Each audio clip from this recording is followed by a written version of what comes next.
Hello everyone, welcome to our YouTube channel Drishti science. तो आज हम साइंस के अंदर फिजिक्स का टॉपिक पढ़ेंगे मोशन।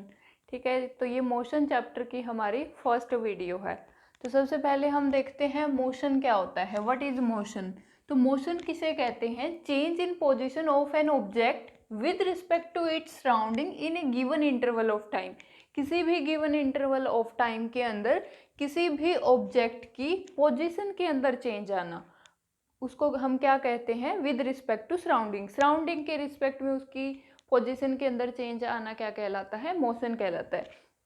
मान लो हमारे पास दो ऑब्जेक्ट हैं और दोनों ऑब्जेक्ट क्या कर रहे हैं? मूव कर रहे हैं। तो दोनों ऑब्जेक्ट अगर एक साथ मूव कर रहे हैं तो वो एक दूसरे के रिस्पेक्ट में रेस्ट की पोजीशन पे हैं, लेकिन बाकी सराउंडिंग के जो ऑब्जेक्ट हैं उनके रिस्पेक्ट में वो किस में है? मोशन में है। तो रेस्ट और मोशन में ये डिफरेंस है कि सराउंडिंग के रिस्पेक्ट में अगर ऑब्जेक्ट मूव कर रहा है तो उसको मोशन में बोला जाएगा, और अगर सराउंडिंग के रिस्पेक्ट में सराउंडिंग भी उसके साथ उतनी ही स्पीड से अगर मोशन कर रहा है, उतना ही डिस्टेंस ट्रेवल कर रहा है, तो उसको हम किस में बोलते हैं? रेस्ट की पोजीशन में बोलते हैं। जैसे दो ट्रेन हैं, एक साथ मूव कर रही हैं, सेम स्पीड है, तो वो क्या हो जाएंगी? एक दूसरे की रिलेटिव वो क्या हो जाएंगी? रेस्ट में हो जाएंगी। लेकिन अगर उनकी स्पीड डिफरेंट है तो एक क्या है, एक की पोजीशन चेंज होती है दूसरे के रिस्पेक्ट में, तो उसको हम क्या बोलेंगे? मोशन में बोलेंगे। और अगर सेम स्पीड से चल रही है तो उसको हम रेस्ट की पोजीशन में बोलेंगे। तो ये होता है मोशन और रेस्ट। नेक्स्ट जो हमारा टॉपिक है इसमें वो है डिस्टेंस का। डिस्टेंस क्या होता है और डिस्प्लेसमेंट क्या होता है? दोनों ही टर्म सिमिलर दिखती हैं, लेकिन इन दोनों में क्या है? काफ़ी कुछ डिफरेंस है। सबसे पहले देखो डिस्टेंस। तो distance is the total movement of an object without any regard to direction. बिना डायरेक्शन की रिगार्ड के जो डिस्टेंस है वो क्या कहलाता है? Total movement of an object. कोई भी ऑब्जेक्ट है वो कितना मूवमेंट कर रहा है उसको हम क्या बोलते हैं? उस ऑब्जेक्ट के लिए डिस्टेंस ट्रेवल बोलते हैं। अब देखो हम एक एग्जांपल से समझते हैं कि कोई भी ऑब्जेक्ट है वो ए पॉइंट के ऊपर है, ए के बाद वो बी पॉइंट के ऊपर जाता है, उसके बाद वो क्या करता है? सी पॉइंट के ऊपर जाता है। तो ए से बी पर और बी से सी पर उसने जितना भी टोटल एरिया, टोटल जो डिस्टेंस है वो ट्रैवल किया है, उसको हम क्या बोलेंगे? उसका एक्चुअल डिस्टेंस बोलेंगे। आगे देखो क्या है? डिस्प्लेसमेंट। डिस्प्लेसमेंट की टर्म किसे कहते हैं? देखो displacement is defined as the change in position of an object. किसी भी ऑब्जेक्ट की चेंज इन पोजीशन, कितना चेंज हुआ उसकी पोजीशन में, वो क्या कहलाता है? डिस्प्लेसमेंट कहलाता है। जो डिस्टेंस होता है ये पाथ के ऊपर डिपेंड करता है कि कहाँ कहाँ से जो है उस ऑब्जेक्ट ने इनिशियल टू फाइनल पोजीशन को गेन किया है। जैसे कोई ऑब्जेक्ट है ए से स्टार्ट होता है, ए से बी पर जाता है और बी से सी पर जाता है। ठीक है, तो ए से सी तक जाने के लिए उसको बी से होकर जाना पड़ा, तो बी क्या है? यहाँ पे बीच का इंटरमीडिएट पॉइंट है। तो इनिशियल पॉइंट ए है, फाइनल पॉइंट जो है वो सी है। तो ए से सी तक जाने में उसने कितना टोटल डिस्टेंस ट्रेवल किया, वो उसका क्या कहलाता है? डिस्टेंस कहलाता है। डिस्प्लेसमेंट क्या होता है? मिनिमम डिस्टेंस, इनिशियल और फाइनल पोजीशन के बीच का जो मिनिमम डिस्टेंस है उसको हम क्या बोलते हैं? डिस्प्लेसमेंट बोलते हैं। जैसे कि यहाँ पे ऑब्जेक्ट क्या है? ये हमारा ए से सी पॉइंट के ऊपर गया है। तो अगर हम देखें ए से बी होके फिर वो सी पर जाता है, लेकिन मिनिमम डिस्टेंस तो ये वाला है इसका। ठीक है, ए से जो है ये क्या है? मिनिमम डिस्टेंस है। तो यहाँ पे ए से बी, बी से सी होके जाता है तो उसको हम उसका डिस्टेंस बोलेंगे। लेकिन ए से सी, डायरेक्ट ए से जो ये डिस्टेंस है ये क्या हो जाएगा? डिस्प्लेसमेंट। तो shortest distance between the initial and final point is called displacement. ठीक है, डिस्प्लेसमेंट जो होता है वो एक क्या है? वेक्टर क्वांटिटी होता है। अब देखो क्वांटिटीज दो तरीके की होती हैं, vector quantity, scalar quantity. Vector quantity वो होती है जो कि किसके ऊपर डिपेंड करती है? जिसकी ओनली जिसका मैग्नीट्यूड हो। ठीक है, उसको हम क्या बोलते हैं? मैग्नीट्यूड हो और उसके साथ साथ उसकी क्या हो? डायरेक्शन हो। वेक्टर को ऐसे हम रिप्रेजेंट करते हैं, जैसे ए से सी पे जा रहा है तो ए सी क्या है? ये एक वेक्टर क्वांटिटी है। ठीक है, तो वेक्टर क्वांटिटी वो होती है जिसका मैग्नीट्यूड भी हो और डायरेक्शन भी हो। स्केलर क्वांटिटी वो होती है जिसका ओनली मैग्नीट्यूड होता है। ठीक है, आगे देखो स्पीड और वेलोसिटी। जिस टाइप से हमें डिस्टेंस और डिस्प्लेसमेंट के बीच में कंफ्यूजन होता है, वैसे ही हमें स्पीड और वेलोसिटी के बीच में भी कंफ्यूजन होता है, क्योंकि दोनों ही सिमिलर टर्म दिखते हैं एक दूसरे के जैसी। ठीक है, तो स्पीड क्या होती है? देखो speed, speed is the time rate at which an object is moving along a path. Speed क्या होती है? टाइम रेट होती है कोई भी ऑब्जेक्ट किस पाथ के ऊपर ट्रेवल कर रहा है, मूव कर रहा है, उसको हम क्या बोलेंगे? उसकी स्पीड बोलेंगे। ठीक है, स्पीड जो होती है वो स्केलर क्वांटिटी होती है, मतलब स्पीड का ओनली मैग्नीट्यूड होता है, और इसके अंदर ये जो है कभी भी जीरो नहीं हो सकती और नेगेटिव भी नहीं हो सकती। इसकी जो वैल्यू है ऑलवेज क्या होगी? पॉजिटिव होगी। एक तरीके से हम कह सकते हैं कि जो स्पीड जो होती है वो डिस्टेंस अपॉन टाइम होती है, मतलब जो लार्जेस्ट जो डिस्टेंस होगा इनिशियल टू फाइनल पॉइंट जाने पर, तो उसको हम डिस्टेंस बोलते हैं। तो डिस्टेंस को टाइम से अगर हम डिवाइड करेंगे तो वहाँ पे जो वैल्यू आएगी वो किसकी आएगी? स्पीड की आएगी। ठीक है, वेलोसिटी क्या होता है? देखो, velocity is the rate and the direction of the object movement. क्या होता है? रेट और डायरेक्शन, जिसमें क्या हो? डायरेक्शन भी इंक्लूड हो, उसको हम क्या बोलते हैं? उसकी वेलोसिटी बोलते हैं। वेलोसिटी जो होती है वो जीरो भी हो सकती है, नेगेटिव भी हो सकती है और पॉजिटिव भी हो सकती है। ठीक है, एक सिंपल भाषा में अगर हम बोलें तो जो वेलोसिटी होती है, वेलोसिटी क्या है? एक वेक्टर क्वांटिटी है। ठीक है, तो हमें ध्यान रखना है डिस्टेंस क्या होता है, डिस्प्लेसमेंट क्या होता है, स्पीड क्या होती है और वेलोसिटी क्या होती है। स्पीड जो होती है वो होती है हमारी डिस्टेंस अपॉन टाइम, और वेलोसिटी होती है वो होती है डिस्प्लेसमेंट अपॉन टाइम। जैसे कि हम किसी भी व्हीकल से जा रहे हैं तो उसके अंदर स्पीडोमीटर लगा होता है। स्पीडोमीटर हमें क्या बताता है? उसकी स्पीड बताता है। ठीक है, तो स्पीड क्या होती है? स्पीड से हमें ध्यान रखना है, स्पीड होती है उसकी डिस्टेंस अपॉन टाइम। ठीक है, स्पीड क्या होती है? Distance upon time. और यहाँ पे देखो वेलोसिटी, वेलोसिटी क्या होती है? डिस्प्लेसमेंट अपॉन में टाइम। ठीक है, स्पीड जो है ये स्केलर क्वांटिटी है, एस से स्पीड और एस से स्केलर, ऐसे याद कर सकते हैं।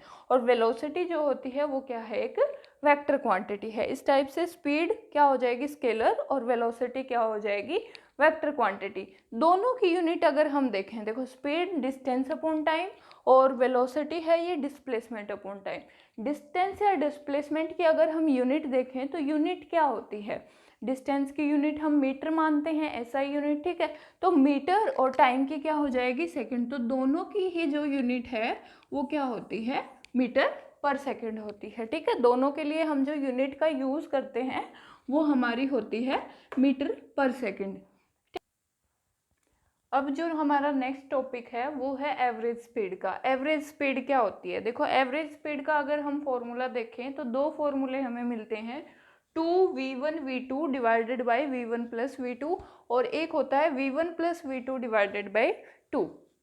तो एवरेज स्पीड के दोनों फॉर्मूलों में डिफरेंस क्या है? देखो, पहला जो फॉर्मूला है एवरेज स्पीड का वो हम तब लेते हैं जब हमारे पास जो है डिस्टेंस जो है, सेम डिस्टेंस को एक ही ऑब्जेक्ट v1 वेलोसिटी में ट्रैवल करता है, फिर वही ऑब्जेक्ट जो है उसी डिस्टेंस को v2 वेलोसिटी में ट्रैवल करता है। और सेकंड जो है उसके अंदर क्या है कि एक डिस्टेंस है और उसके अंदर वो ऑब्जेक्ट पहले तो वो v1 वेलोसिटी से चल रहा है और आगे वाले पार्ट में वो क्या है? v2 वेलोसिटी से चल रहा है। तो वहाँ पे जो हम एवरेज स्पीड लेंगे वो v1 plus v2 divided by 2 लेंगे। ठीक है, और ऊपर वाले में हम क्या लेंगे कि एक ही डिस्टेंस एक है। ठीक है, ऑब्जेक्ट्स हमारा क्या है? अलग अलग वेलोसिटी से चल रहे हैं, एक v1 वेलोसिटी से, एक v2 वेलोसिटी से। और यहाँ पे क्या है कि एक ऑब्जेक्ट हाफ डिस्टेंस को v1 वेलोसिटी से चल रहा है, फिर वही ऑब्जेक्ट, वही जो व्हीकल है वो क्या है? v2 वेलोसिटी से डिस्टेंस को चल रहा है। तो यहाँ पे क्या होगा? देखो, फर्स्ट के लिए जो है एवरेज स्पीड होगी 2v1v2 divided by v1 plus v2, और सेकंड के लिए जो एवरेज स्पीड होगी वो होगी v1 plus v2 divided by 2। ठीक है, उसके बाद हम पढ़ेंगे एक्सेलरेशन। एक्सेलरेशन को हम क्या बोलते हैं? त्वरण बोलते हैं हिंदी में। तो त्वरण क्या होता है? देखो, rate of change of velocity is called acceleration. जो हमने वेलोसिटी पढ़ा था पीछे, तो velocity, rate of change of velocity, उस वेलोसिटी का टाइम के साथ चेंज होना क्या कहलाता है? एक्सेलरेशन कहलाता है, और इसको ए से डिनोट करते हैं। ठीक है, जैसे कि वेलोसिटी जो है वो एक वेक्टर क्वांटिटी है, वैसे ही एक्सेलरेशन है वो भी क्या होता है? एक वेक्टर क्वांटिटी होता है। मतलब इसकी भी डायरेक्शन होती है और इसका भी क्या होता है? मैग्नीट्यूड होता है। जैसे कि वेलोसिटी की वैल्यू जो है वो नेगेटिव हो सकती है, पॉजिटिव हो सकती है और जीरो भी हो सकती है, वैसे ही एक्सेलरेशन की जो वैल्यू है वो नेगेटिव भी हो सकती है, पॉजिटिव भी हो सकती है और जीरो वैल्यू भी हो सकती है, ठीक है। और जो नेगेटिव एक्सेलरेशन होता है उसके लिए एक नाम दिया गया है, उसको हम क्या बोलते हैं, रिटार्डेशन बोलते हैं, ठीक है, उसको हम क्या बोलते हैं, रिटार्डेशन बोलते हैं। तो एक्सेलरेशन जो है वो नेगेटिव भी हो सकता है, जीरो भी हो सकता है और पॉजिटिव भी हो सकता है। यूनिट अगर हम देखें, देखो वेलोसिटी की जो यूनिट है वो मीटर पर सेकंड होती है, क्योंकि वेलोसिटी जो है वो हम ऊपर डिस्टेंस लेते हैं और नीचे उसका टाइम लेते हैं, ठीक है। तो डिस्टेंस अपॉन टाइम होने से वो क्या हो जाती है, वेलोसिटी हो जाती है, डिस्प्लेसमेंट अपॉन टाइम। तो यहाँ पे क्या हो जाएगी, डिस्प्लेसमेंट जो होता है उसकी यूनिट मीटर होती है, तो वेलोसिटी की यूनिट हो जाएगी मीटर पर सेकंड, और नीचे एक्सेलरेशन के लिए क्या आ जाएगा, rate of change of velocity per unit time. अगर हम देखेंगे तो वेलोसिटी मीटर पर सेकंड और डिवाइड में सेकंड, तो मीटर पर सेकंड स्क्वायर जो है ये क्या हो जाएगी, एक्सेलरेशन के लिए यूनिट हो जाएगी। तो एक्सेलरेशन की यूनिट क्या होगी, मीटर पर सेकंड स्क्वायर, ठीक है। अब ग्राफ के बारे में पूछा जाता है बहुत ज़्यादा, ठीक है। तो ग्राफ के अंदर जो पहला जो ग्राफ है वो है डिस्प्लेसमेंट टाइम ग्राफ।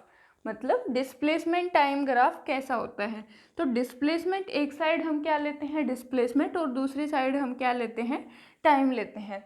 तो टाइम डिस्प्लेसमेंट जैसे जैसे इंक्रीज हो वैसे वैसे अगर टाइम इंक्रीज होता है तो वो किसके लिए ग्राफ हो गया, जैसे कि हमने पढ़ा था डिस्टेंस अपॉन टाइम और displacement upon time. Distance upon time होता है स्पीड और डिस्प्लेसमेंट अपॉन टाइम होता है वेलोसिटी। तो यहाँ पे डिस्प्लेसमेंट अपॉन टाइम जो है, जैसे जैसे डिस्प्लेसमेंट इंक्रीज हो रहा है वैसे वैसे क्या हो रहा है, टाइम इंक्रीज होने के साथ उसका क्या होता है, डिस्प्लेसमेंट इंक्रीज होता है। तो ये जो ग्राफ है ये किसके लिए आएगा, हमारे पास वेलोसिटी के लिए आएगा, ठीक है। यूनिफॉर्म वेलोसिटी से जो है ऑब्जेक्ट मूव कर रहा है। नेक्स्ट जो हमारा ग्राफ है वो है वेलोसिटी टाइम ग्राफ। वेलोसिटी का टाइम के साथ रिलेशन, जैसे कि हमें पता है कि वेलोसिटी अपॉन टाइम क्या होता है, एक्सेलरेशन होता है। तो एक होता है यूनिफॉर्म मोशन और एक होता है यूनिफॉर्मली एक्सेलरेटेड मोशन। तो दोनों के अंदर डिफरेंस है। देखो यूनिफॉर्म मोशन क्या होगा, अगर टाइम इंक्रीज होने के साथ ऑब्जेक्ट की जो वेलोसिटी है वो इंक्रीज ना हो, जैसे कि इस ग्राफ में दिखा रखा है कि हमने वैल्यू को यहाँ पे देखा, यहाँ भी देखा, यहाँ पे देखा, तो इस लाइन के ऊपर हमने वैल्यूज़ को देखा, तो हर जगह हमारी जो वेलोसिटी है वो क्या आ रही है, सिमिलर आ रही है, और टाइम क्या हो रहा है, इंक्रीज होता जा रहा है। तो अगर वेलोसिटी के अंदर कोई चेंज ना हो विद रिस्पेक्ट टू टाइम तो उसको हम क्या बोलेंगे, उसका यूनिफॉर्म मोशन बोलेंगे, ठीक है। सेकंड जो है वो है uniformly accelerated motion. Uniformly accelerated motion जो है वो क्या होता है, देखो यहाँ पे हमने ली है वेलोसिटी और एक साइड हमने क्या लिया है, टाइम लिया है। तो जैसे जैसे वेलोसिटी इंक्रीज हो रही है, टाइम इंक्रीज हो रहा है, ऑब्जेक्ट की जो वेलोसिटी है वो भी इंक्रीज हो रही है। तो इस टाइप का जो ग्राफ आएगा वो हमारे पास यूनिफॉर्मली एक्सेलरेटेड मोशन के लिए आएगा, ठीक है। तो ये हमने यहाँ पे ग्राफ के बारे में पढ़ा। तो एक बार हम रिवाइज कर लेते हैं कि आज हमने क्या क्या पढ़ा है। सबसे पहले जो चैप्टर है उसमें हमने जैसे मोशन को स्टार्ट किया, तो मोशन किसे कहते हैं, जब कोई ऑब्जेक्ट किसी दूसरे ऑब्जेक्ट की रिस्पेक्ट में क्या हो, मूव कर रहा हो, तो उसको हम क्या बोलेंगे, मोशन में बोलेंगे।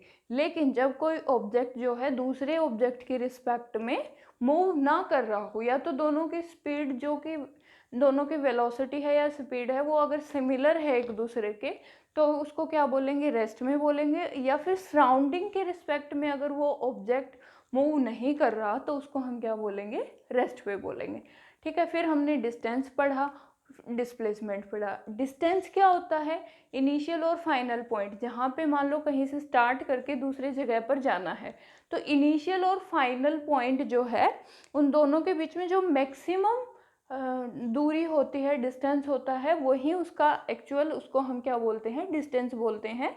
जो भी उसने ट्रैवल किया है वो कंप्लीट क्या होता है, उसका डिस्टेंस होता है। लेकिन डिस्प्लेसमेंट क्या होता है, shortest distance between two point, initial और फाइनल पॉइंट के बीच में जो शॉर्टेस्ट जो वैल्यू होगी डिस्टेंस की, उसको हम क्या बोलेंगे, उसका डिस्प्लेसमेंट बोलेंगे। फिर हमने वेलोसिटी पढ़ा है और स्पीड के बारे में पढ़ा है, ठीक है। जैसे कि डिस्टेंस है और डिस्प्लेसमेंट है तो वेलोसिटी क्या हो जाएगी वहाँ पे, डिस्प्लेसमेंट अपॉन टाइम, और जो स्पीड होती है वो क्या हो जाएगी, डिस्टेंस अपॉन टाइम। मतलब स्पीड जो है वो कभी भी ज़ीरो नहीं होगी, मतलब नेगेटिव नहीं होगी और जीरो भी नहीं होगी, उसकी कुछ ना कुछ वैल्यू ज़रूर मिलेगी, क्योंकि जो डिस्टेंस है उसकी वैल्यू क्या होगी, ऑलवेज पॉजिटिव ही होती है। लेकिन जो डिस्प्लेसमेंट है वो नेगेटिव भी हो सकता है, ज़ीरो भी हो सकता है और पॉजिटिव भी हो सकता है। तो उसी के अकॉर्डिंग वेलोसिटी हमारी क्या हो सकती है, नेगेटिव, पॉजिटिव और ज़ीरो हो सकती है। ठीक है, उसके बाद जो हमने पढ़ा था वैल्यूज़ में, वो एवरेज स्पीड के बारे में पढ़ा था। दो ऑब्जेक्ट हैं, उनकी एवरेज स्पीड क्या होगी, तो फॉर्मूलेज हैं, दो फॉर्मूलाज हैं, 2v1 v2 divided by v1 plus v2, और सेकेंड फॉर्मूला है v1 plus v2 divided by 2। तो ये दोनों फॉर्मूले जो हैं ये किसके लिए होते हैं, एवरेज स्पीड के लिए होते हैं। उसके बाद एक्सेलरेशन हमने पढ़ा है। एक्सेलरेशन क्या होता है, rate of change of velocity is called acceleration. Velocity का के अंदर चेंज होना क्या कहलाता है, एक्सेलरेशन कहलाता है।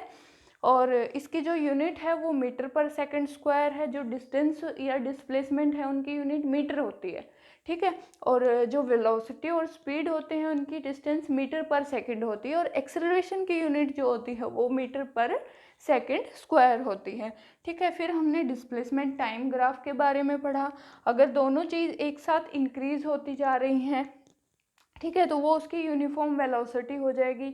यूनिफॉर्म मोशन किसको बोलेंगे, वेलोसिटी के साथ जो है टाइम के साथ वेलोसिटी क्या हो, कांस्टेंट हो। तो उस ग्राफ के लिए हम क्या यूज़ करेंगे, यूनिफॉर्म मोशन वर्ड यूज़ करेंगे। और थर्ड जो हमारा ग्राफ है वो है यूनिफॉर्मली एक्सेलरेटेड मोशन। जैसे जैसे हमारी वेलोसिटी इंक्रीज होती जा रही है टाइम के साथ, वैसे ही टाइम बढ़ता जाएगा, वैसे ही वेलोसिटी इंक्रीज हो जाएगी, तो वो हो जाएगा यूनिफॉर्मली एक्सेलरेटेड मोशन। तो इस टाइप से हमने ये टॉपिक यहाँ तक कवर किए हैं। आगे के टॉपिक हम नेक्स्ट क्लास में करेंगे। आज के लिए बस इतना ही। Thank you for watching. Channel को लाइक, शेयर और सब्सक्राइब ज़रूर करें।